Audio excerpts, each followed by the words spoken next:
Well, hello there and welcome back to my channel. Yeah, it's been a little while.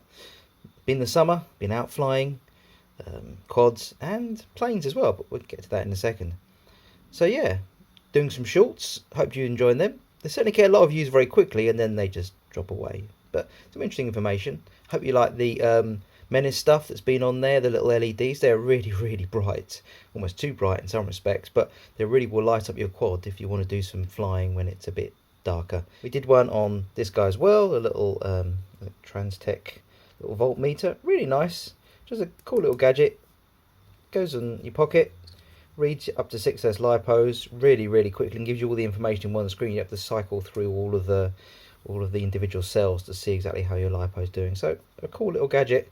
That was quite a nice little short to do as well. Got some good views. So hopefully you don't mind them too much. I know some people are not a great fan of shorts, but you know, try and get some engagement in the channel and people seeing my content, and that seems to be working. So there you go. But one of my most popular videos, and it's still doing really well, I'm getting comments on it, which is great, is the video on ExpressLRS. I'm putting this on the back of my little jumper T-Lite here, which I've done. Quite straightforward to do, not too complicated. A little bit of a pain trying to put the thermal paste on the back of the box and then putting the sort of circuit board on top and all that. It's a little bit fiddly, but yeah, doesn't do too badly once you get it on there, and it seems well, you know, seated on there. I do like these O.R.T antennas as well. They're very nice. A lot better than one that come with it, just from the sheer quality of the workmanship. Those ones are very cheap. And that comes to the antenna on the quad as well. Another O.R.T antenna.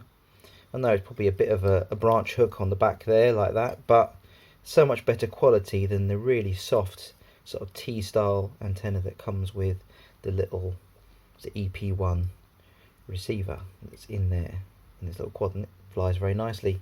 All set up quite straightforward in Betaflight with crossfire settings on the transmitter and on the Betaflight settings on the quad. The only issue was updating the receiver unit, transmitter unit and the receiver unit using Wi-Fi. Had a little bit of an issue, but I found an old Wi-Fi dongle that I could plug into my PC, because my PC doesn't actually run on Wi-Fi. It's that old, it has no Wi-Fi on it. But I found a little Wi-Fi sort of little USB thing, plugged that in, and then it immediately saw the Wi-Fi hotspot for the ExpressLRS system on the transmitter. Worked really nicely. The newer version of ExpressLRS, their little program for updating and flashing firmware, is a lot nicer now. So if you haven't got the newer one, I'd update it because it works a little bit better. Still takes a little bit of time to work through, and I suggest that you use Nick Burns' video on that. Really good video, explains it really nicely for updating the transmitter and the receiver. But yeah, once you work through that, it takes a little bit of time, but it worked nicely, and I've now got the latest versions on both the transmitter and the receiver. So there you go. So little update. As I said, I've been out flying quads and also planes. Right until flying. Anyway, yeah, flying planes like this. I've got a couple of foamy planes. This is a great little one actually. You can sometimes pick it up from Banggood for about sort of 35 quid. Connects to an S-Bus receiver. Just a little small in there. Had to change that over to an XT30 from a JST connector, because who has JST connectors on their little lipos anymore? And I run it with one of these little GMB 452S. I only get about 8 minutes of flight time out of it. It's one of those things you have to set up a timer on your transmitter, which is weird.